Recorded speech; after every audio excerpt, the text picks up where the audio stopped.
À ceux qui prient. Numéro 2. Cet enregistrement, réalisé par Triguerignou en français, est une traduction de sa présentation publique qu'il a donnée au Brésil en juillet 2003. Dans ce travail évolutif qui est le nôtre, le travail de prière est beaucoup plus vaste et beaucoup plus subtil que ce que nous pouvons imaginer. Et nous n'avons pas une conscience totale de ce qui peut se produire avec la prière.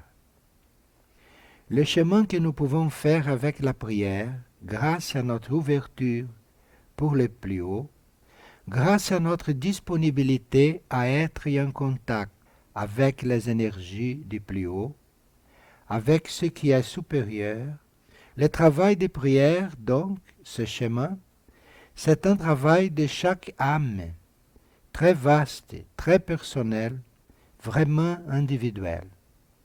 Ce n'est pas un travail qu'on peut comparer avec celui d'autres personnes, justement parce que c'est un travail propre à chacun.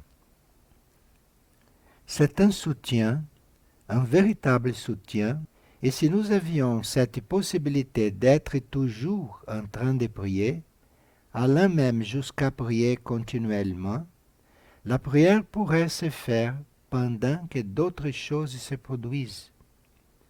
Rien n'empêche qu'on soit en train de prier, parce que c'est quelque chose d'interne.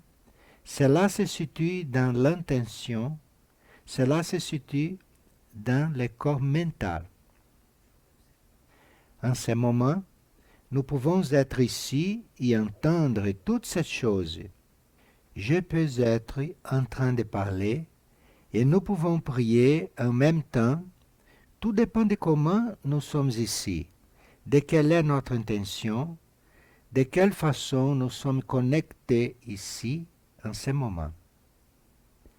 Si nous étions toujours en union dans ce sens-là, si nous étions toujours ouverts, disponibles pour le plus haut, dans ce qu'il veut que nous fassions, nous nous sentirions littéralement soutenus, nous ne nous sentirions pas fragiles, nous ne nous sentirions privés de rien, nous nous sentirions toujours très soutenus.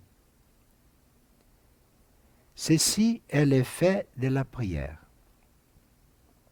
C'est au travers de la prière que vous vous sentirez toujours soutenu, que vous ne vous sentiriez manquer de rien, que vous n'aurez besoin d'aucune protection, quelle que soit votre vie extérieure, quels que soient les événements, mais qu'en plus profond de vous-même, vous vous sentirez soutenu, ceci en fonction du niveau d'évolution de chacun.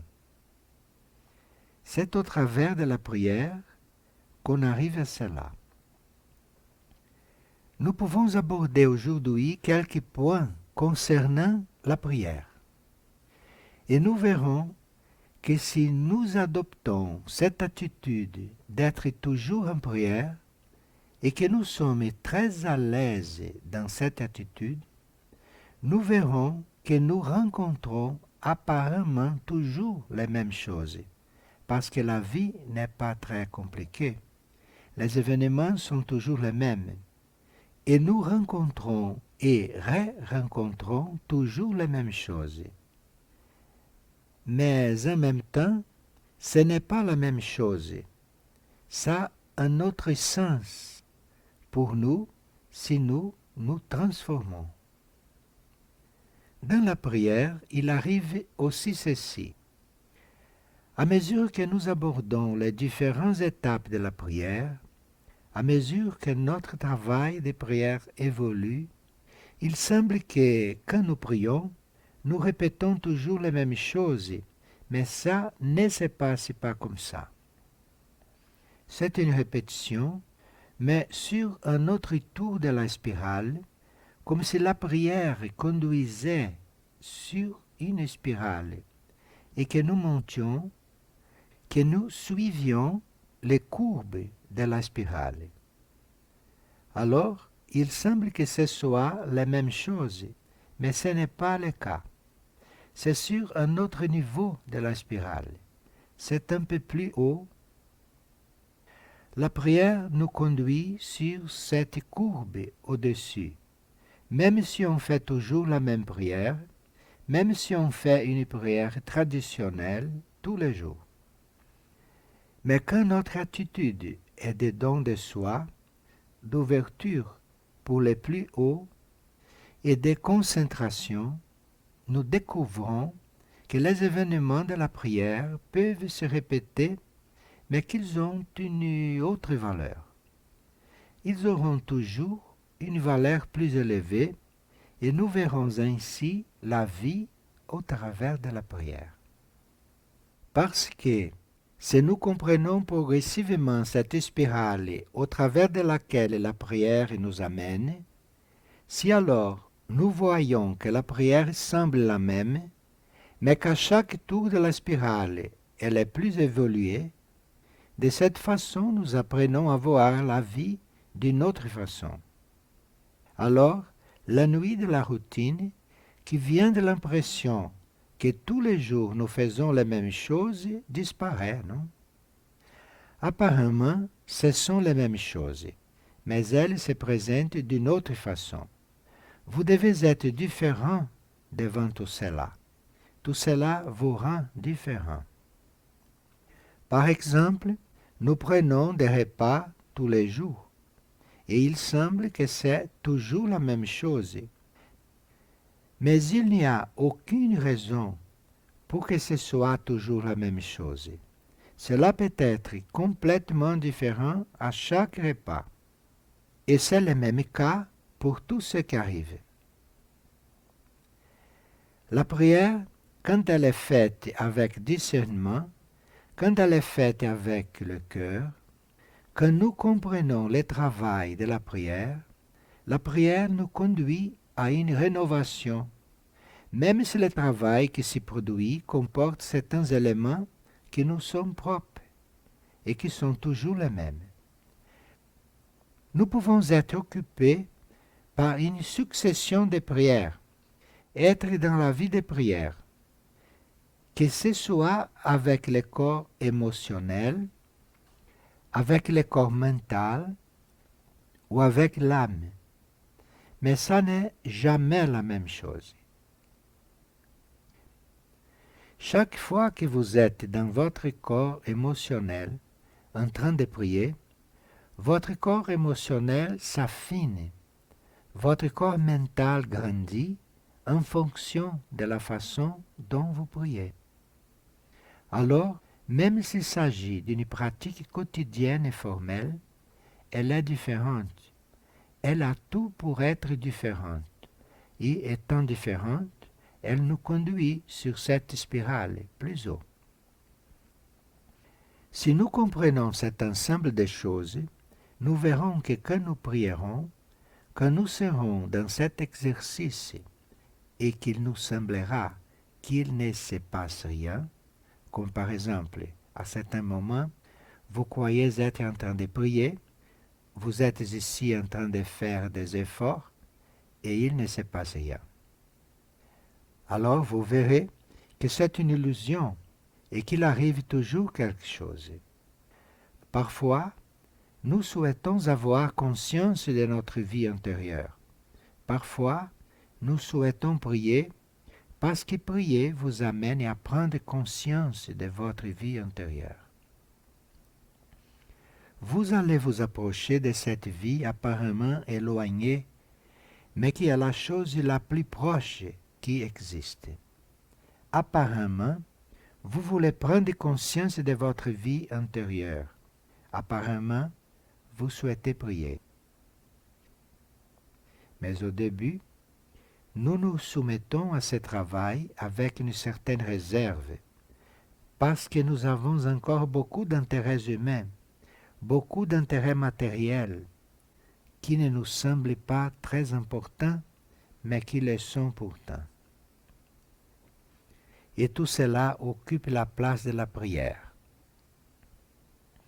Alors, nous nous abandonnons, nous souhaitons prier, nous cherchons ce monde intérieur, nous cherchons cet état de prière, mais en même temps, nous nous laissons distraire par d'autres choses, par des choses qui ne sont pas la prière.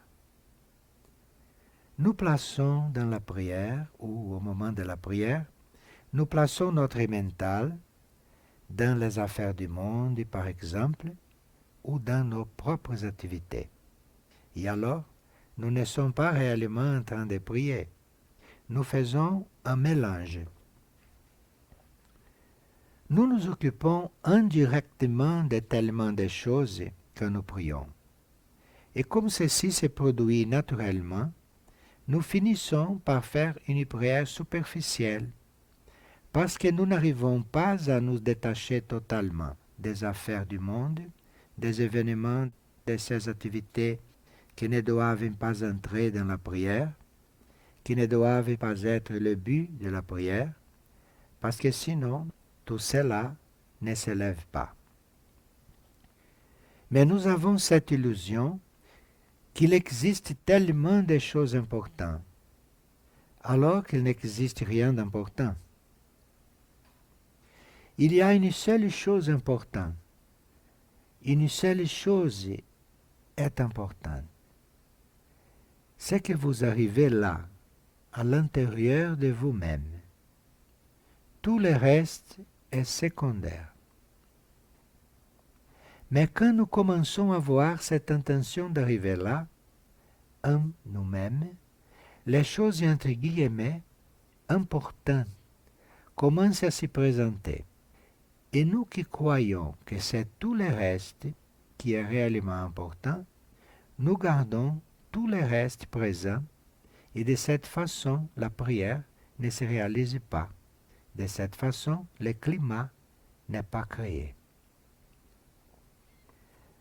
Dans cette première étape de la prière, quand on commence, on se trouve face à tout cela. Vous vous trouvez face au fait que vous souhaitez prier, que vous souhaitez vous intérioriser, que vous souhaitez rester là en vous-même, et vous ne pouvez pas parce que les occupations, les idées vous arrivent. Et dès que vos sens commencent à vous amener des impressions, vous vous éloignez du but que vous avez d'être là calme, vide, d'être là concentré.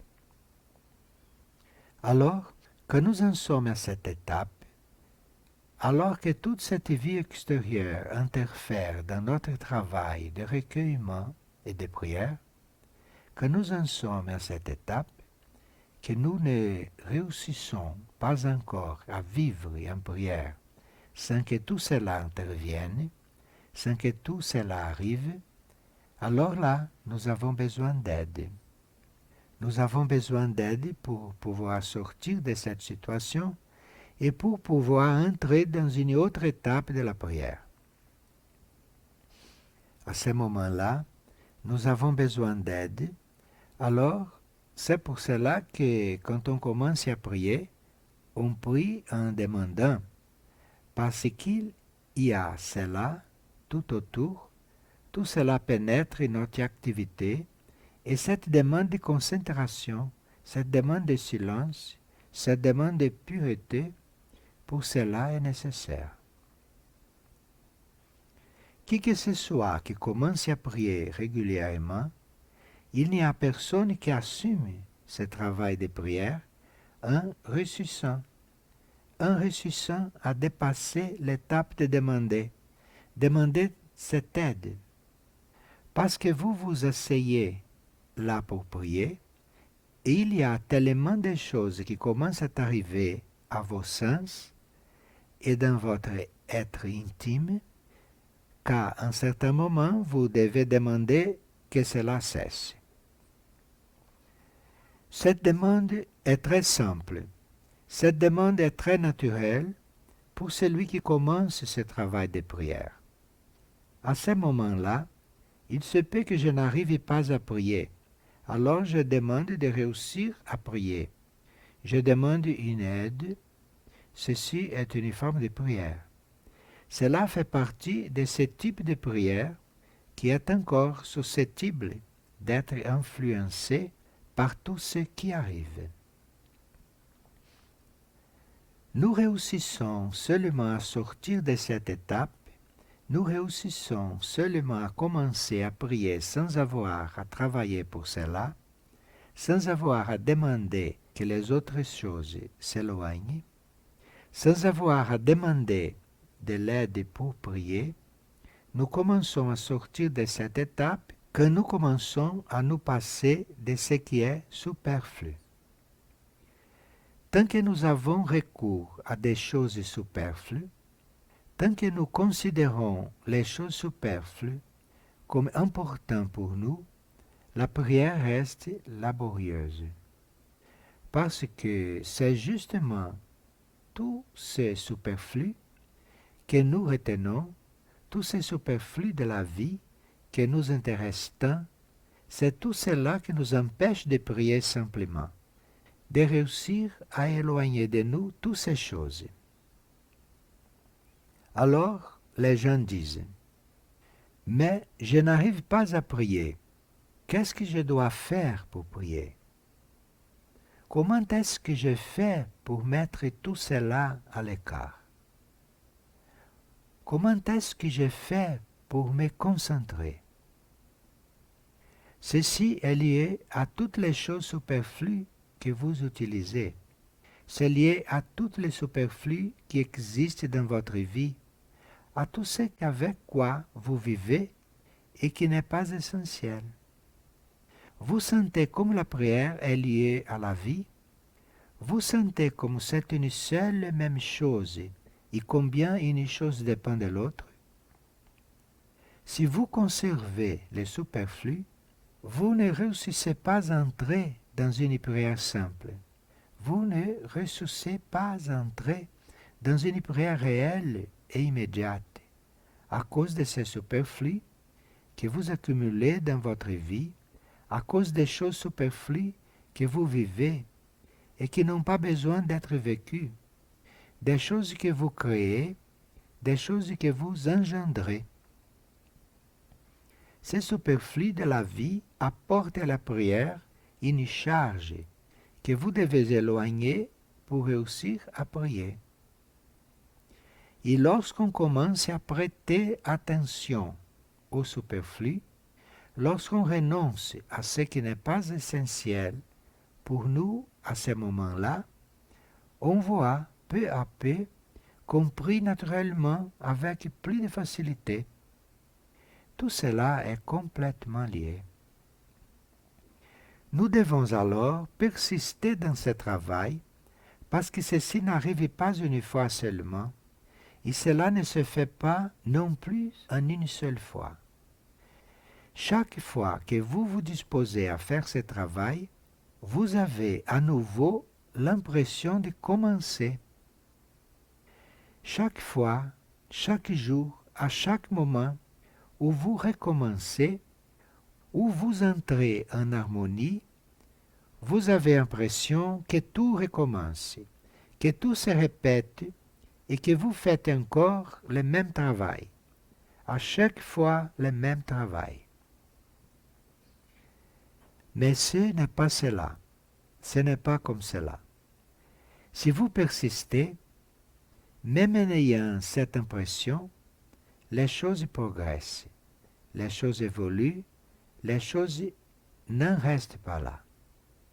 Et si les choses se mettent à évoluer, vous commencez, à partir de ce moment-là, à reconnaître les véritables dangers pour votre évolution. Vous commencez à distinguer ce qui est réellement un danger pour votre évolution, ce qui est réellement un obstacle à votre évolution, de ce qui n'est absolument pas un obstacle, qui n'a aucune importance et que vous faites, que vous réalisez, avec quoi vous êtes quand même en relation. Vous n'avez pas besoin de vous laisser impressionner pour tout cela, parce qu'il est impossible que cela vous retienne prisonnier. Et cela, nous le percevons précisément quand nous persistons dans cette pratique, où il semble qu'il ne se passe rien. Regardez, quand il nous semble qu'il ne se passe rien, toutes ces choses de la vie, à l'instant même, arrivent. Vous qui persistez dans cette prière, qui persistez dans ce travail de concentration, d'intériorisation, d'harmonisation avec les plus hauts, si vous persistez dans ce sens-là, même s'il ne se passe rien, vous verrez que le superflu commence à se détacher de vous. Le superflu ne vous poursuit plus. Que personne ne vous offre plus rien de superflu, par exemple.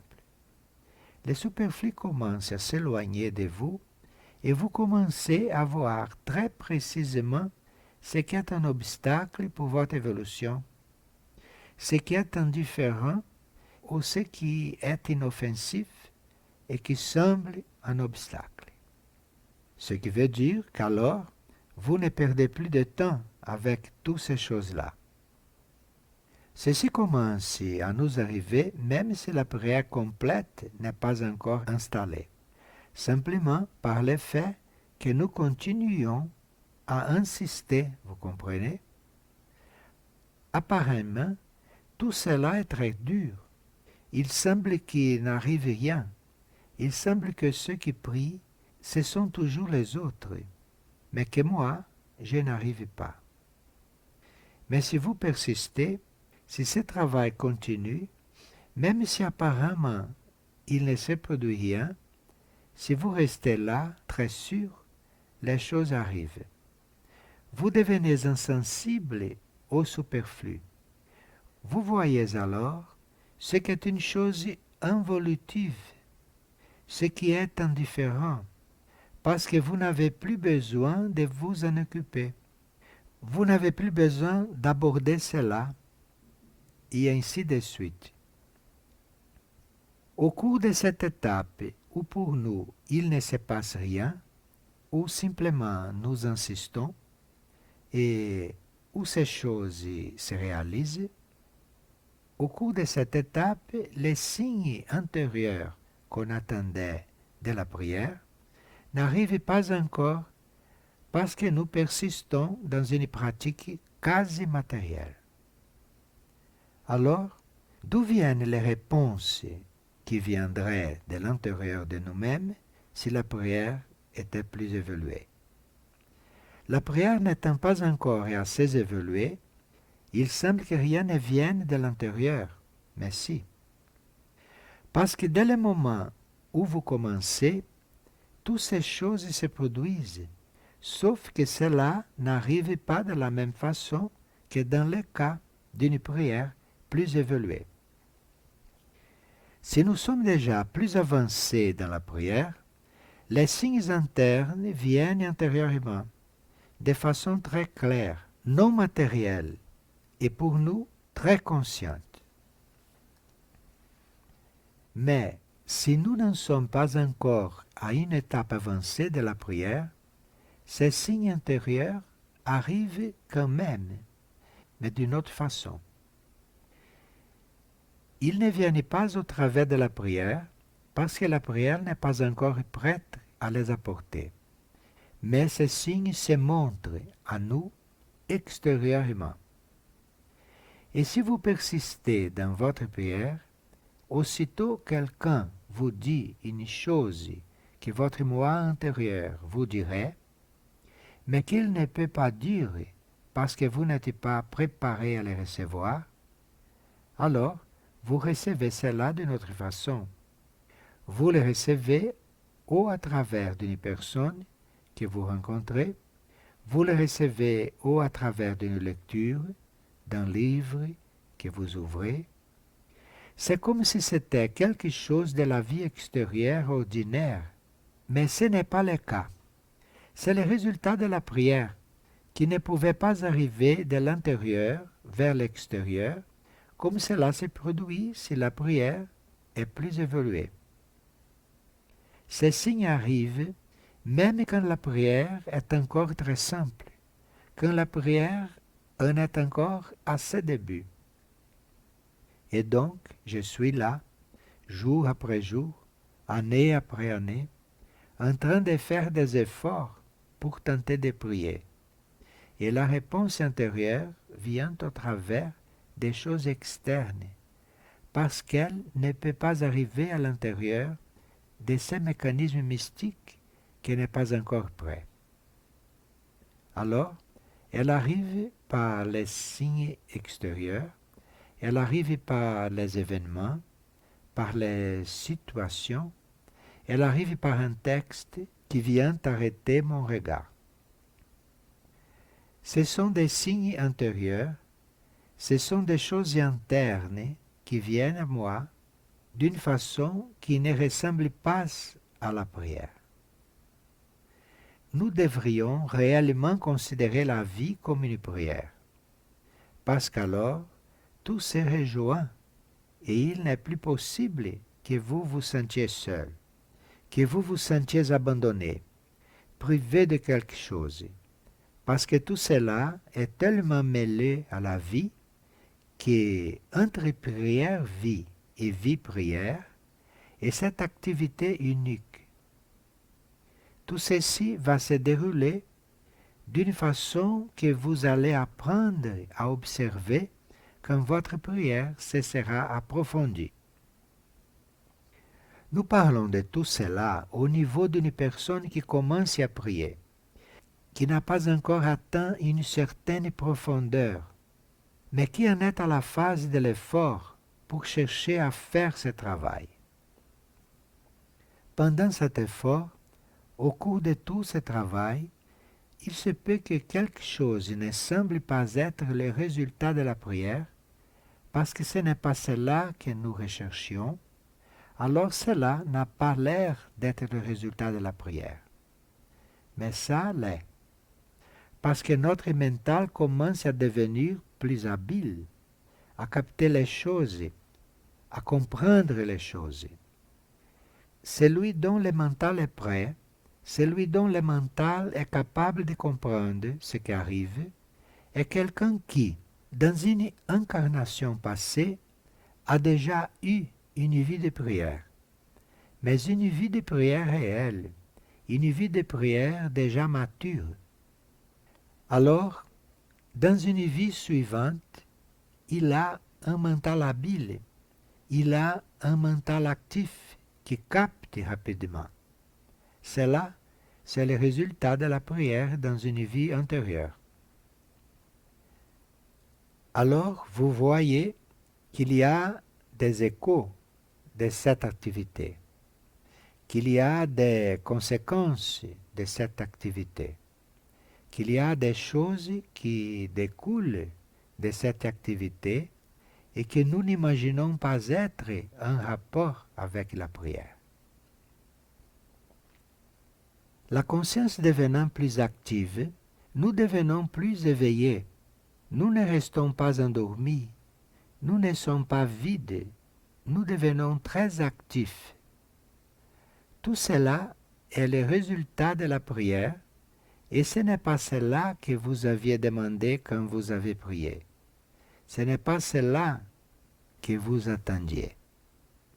Vous attendiez éventuellement de grands miracles, n'est-ce pas? Vous attendiez des guérisons, vous attendiez une expérience mystique, une guérison intérieure, vous attendiez des choses hyper importantes. Vous vous attendiez à recevoir tout cela dès que vous avez commencé à prier. Nous devons être vraiment ouverts. Nous devons garder tout cela présent pour que le début de ce travail de prière ne soit pas seulement un effort, mais que ce soit un effort au cours duquel vous cohabitez avec un ensemble de choses qui sont arrivées parce que vous avez mis ce processus en route. À un moment donné, vous commencez à recevoir un tas de choses inconsciemment, même si, à vos yeux, vous avez l'air d'être dans une sorte d'aridité. Vous avez l'air seulement de faire un effort mais vous recevez déjà tellement de choses qu'au cours de cette étape de l'effort, vous percevez qu'il n'y a pas d'autre chemin possible pour vous. Vous voyez consciemment, ceci ne répond pas à ce que vous cherchez. Vous n'avez pas d'expérience mystique. Vous ne vivez aucune de ces fantaisies qui arrivent aux gens quand ils commencent à prier. Mais vous avez déjà tant reçu sans que vous les sachiez, sans que vous les perceviez, sans que vous en avez conscience, vous avez déjà tellement reçu dans les domaines que vous n'imaginez pas liés à la prière, qu'alors vous percevez qu'il n'y a pas d'autre chemin pour vous, que le chemin est celui-là même, que le chemin est de prier. Il arrive un moment où l'on perçoit cela, que le chemin est celui-là et que c'est cela que l'on cherche. Nous avons aussi l'impression que tout ce que l'on cherche, on va le trouver sur le chemin de la prière.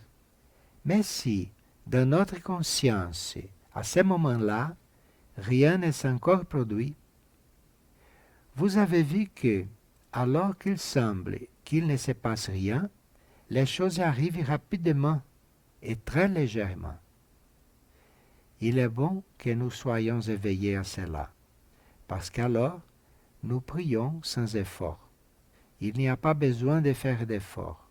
Même si vous êtes là, concentré, même si vous faites un certain effort, ne serait-ce que celui d'être là. Tant de choses vous appellent. Votre corps fait tellement de mouvements. Le corps est agité pour tant de forces, par tant d'influences, que simplement pour que le corps s'arrête, se pose, reste calme, vous avez déjà besoin de faire un effort. Vous avez besoin de vous maîtriser. Tout ceci se fait avec la plus grande tranquillité, le plus grand naturel. Vous pouvez alors contrôler votre corps pour qu'il reste calme. Mais pour que cela se fasse naturellement, comme une chose déjà intégrée, cela demande une attitude cohérente, une attitude qui soit déjà très naturelle. Vous êtes alors dans le contrôle des choses, sauf que ce type de contrôle est beaucoup plus satisfaisant, beaucoup plus efficace que l'autre contrôle, le contrôle fait par la force. Au même moment où il ne se passe rien, non? Aussitôt que nous prions, quelque chose commence à s'introduire dans nos corps. Parce que quand vous faites ce travail d'avoir l'intention de prier, vous mettez en mouvement certaines choses qui ne sont pas visibles, certaines forces, certaines énergies internes qui ne sont pas conscientes. Alors, à ce moment-là, vos corps commencent à recevoir une énergie différente. Et dès que vos corps commencent à recevoir une énergie différente, ces corps commencent à se transformer. Vous voyez que si la prière ne se réalise pas encore, tout cela, c'est la préparation. Tout cela nous a fait entrer dans le chemin et nous a fait assumer le chemin. Jusque-là, il n'y a apparemment aucun résultat, parce que vous n'avez pas la moindre conscience de ce qui peut être en train de se passer avec l'un de vos corps. S'il entre dans ce processus, s'il est déjà inclus dans ce processus. Alors commence une épuration des corps, qui n'est pas matérielle, qui n'est pas physique, mais les corps commencent à être purifiés à un niveau subtil, à un niveau profondément interne des cellules, et ceci attire sur nous l'attention de certaines forces contraires à tout ce travail. Parce qu'à ce moment-là, quand ce travail de subtilisation des corps, imperceptible pour nous, commence, quand les corps commencent à être disciplinés, quand les corps commencent à entrer dans la ligne de l'harmonie, et quand tout cela commence à se subtiliser, là, c'est un moment délicat, parce que les forces contraires se réveillent et perçoivent qu'il faut agir. Les forces contraires, d'après elles, doivent s'introduire ici pour interrompre ce processus, parce que bientôt, pour elles, ces corps seront inhabitables, et cela, elles le perçoivent tout de suite. Alors, les forces qui sont à l'intérieur de ces corps-là commencent à ce moment-là du travail de prière à s'organiser pour attaquer, pour commencer à prendre de l'influence. Jusqu'ici, il semble qu'il ne se passe rien. Quand ces attaques commencent, par exemple, ça n'avance à rien, je fais arrêter, je dois avoir une autre façon de faire ce travail, puisque ceci ne donne pas de résultats. Vous voyez? Cela, c'est déjà la présence des forces et cela doit être très clair. Parce que quand ça commence, à ce moment-là, vous dites, bon, alors, je suis déjà en chemin, puisqu'elles veulent me faire sortir de là. Je suis déjà en chemin. Vous sentez comme ce travail est intéressant, comme tout cela est intéressant. Si nous nous maintenons dans la bonne attitude, bien que ces forces cherchent à capter notre mental, ils collaborent beaucoup avec ces forces, les mentales. Ils peuvent nous convaincre que nous pouvons faire tout cela d'une autre manière, d'une autre façon, qu'il y a tellement de façons de faire tout cela que nous pouvons prier quand nous travaillons, que nous pouvons prier quand nous marchons. Tout cela est vrai. Tout cela, c'est la réalité. Mais cela dépend de comment vous parvenez à cela.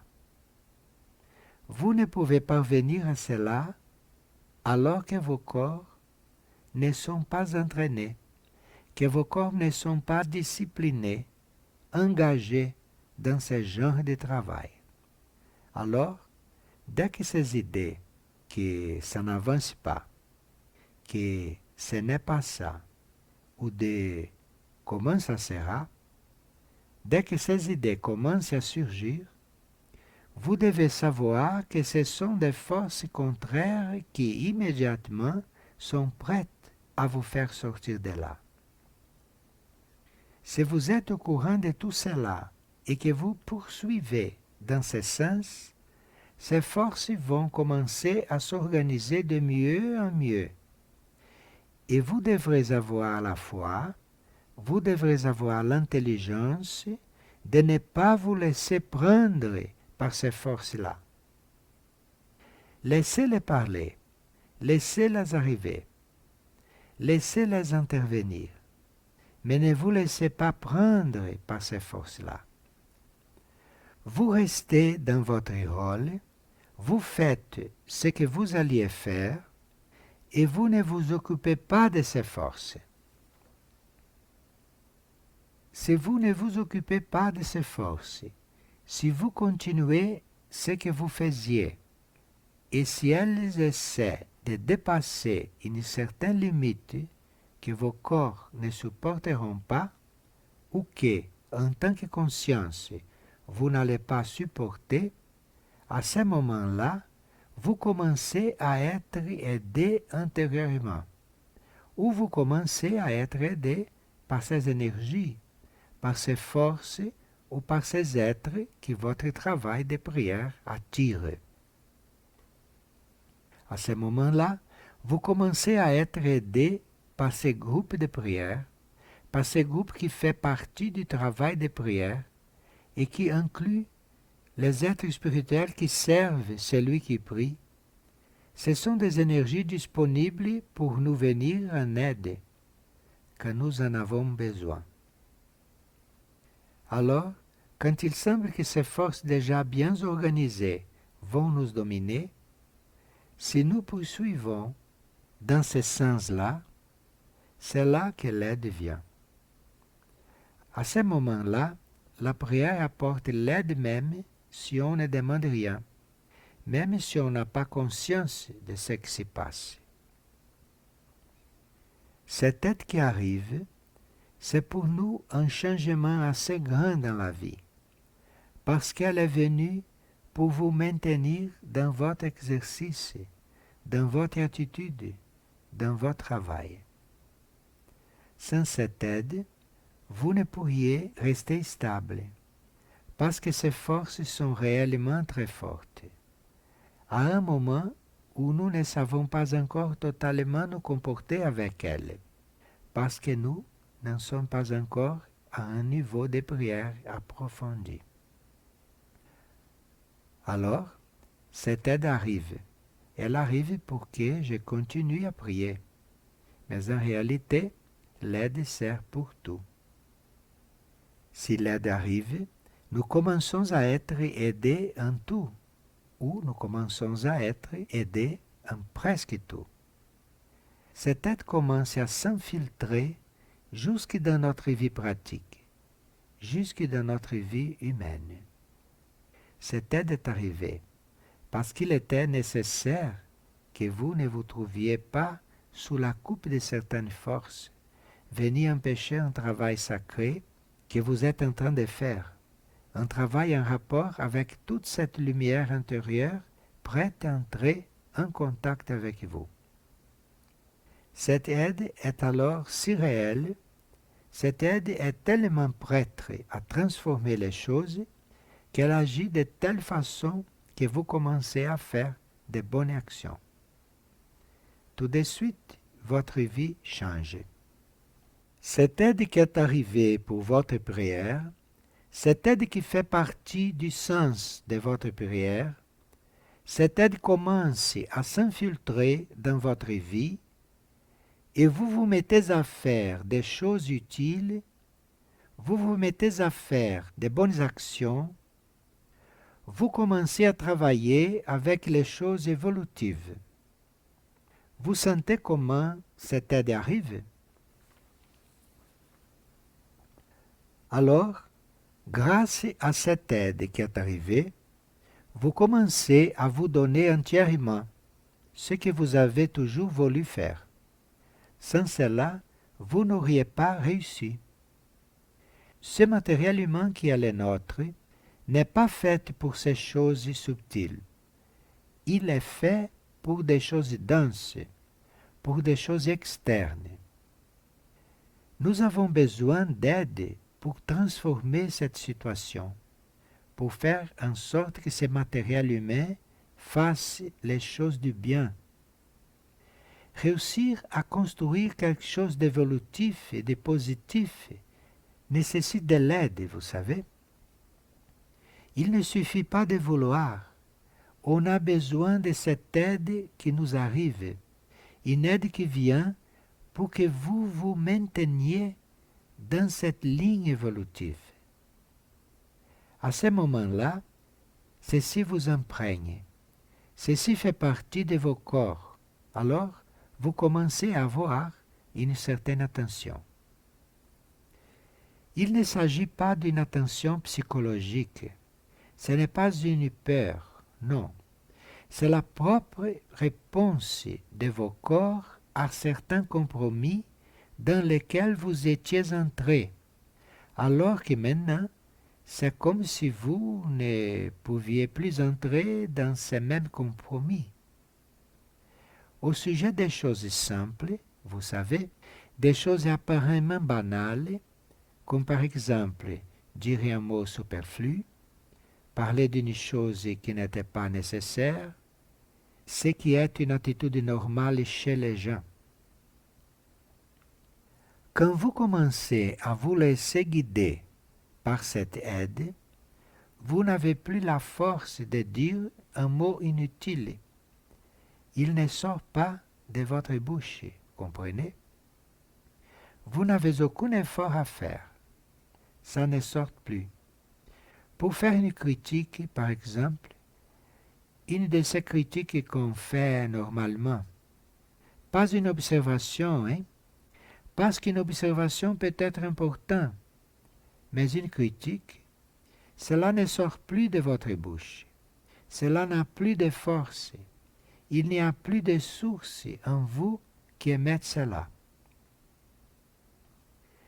Nous nous montrons plus près, plus éveillés envers le niveau d'où cette aide est venue. Nous nous réveillons, nous percevons tout cela, nous percevons que les choses arrivent positivement grâce à une aide. Vous avez tous déjà senti cette aide, non? Ceci doit être un état permanent. Ceci doit agir en permanence. Tout ceci, c'est la prière qui les construit. C'est la prière qui l'attire.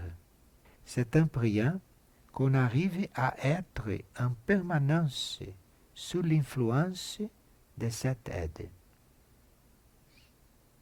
Avec cette aide, nous serons toujours obéissants, ce que nous n'avons jamais été.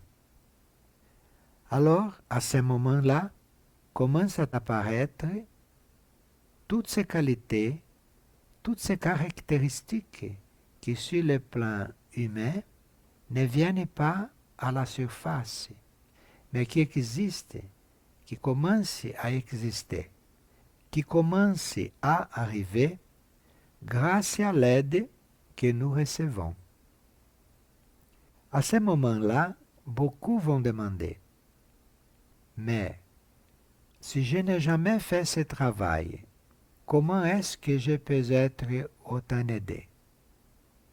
Si je n'ai jamais fait cela, comment est-ce que je peux être autant aidé? Vous pouvez être entré dans cette ligne évolutive dans une vie antérieure, ou bien vous pouvez recevoir une certaine énergie d'un être quelconque qui intercède pour vous. Ceci peut arriver grâce à une intercession.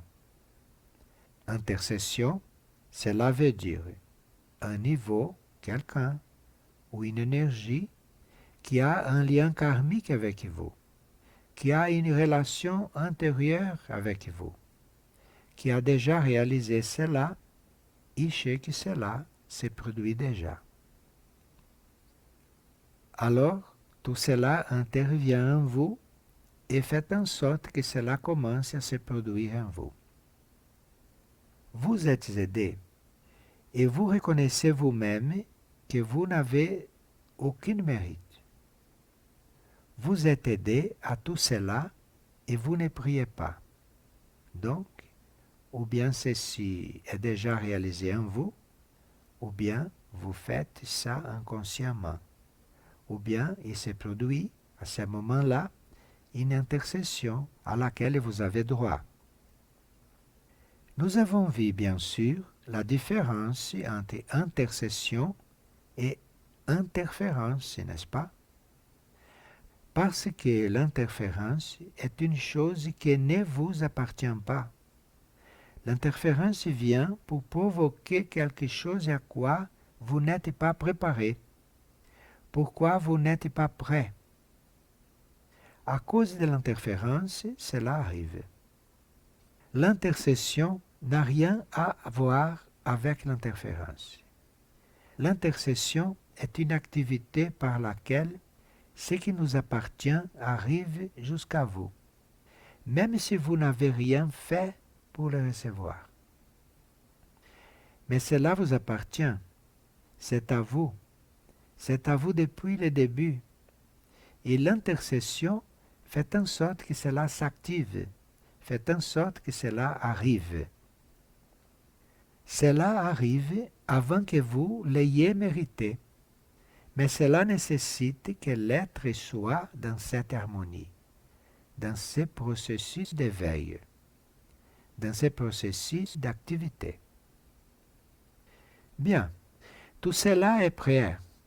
Tout cela arrive comme la conséquence du fait que vous soyez entré dans le chemin, tout cela fait partie de la prière. Tout cela n'est pas une étape avancée de la prière. Tout cela, ce sont les étapes préparatoires. Ce sont les étapes de l'effort que nous avons fait avant que la prière ait commencé. Parce que quand la prière commence vraiment, quand tout cela s'installe vraiment, tout cela peut devenir inconscient. Vous ne faites plus aucun effort. Vous ne faites plus aucun travail pour que tout cela se produise. C'est installé. Donc, tout ce qui a été décrit fait partie de notre travail conscient de prière, de notre élan à prier.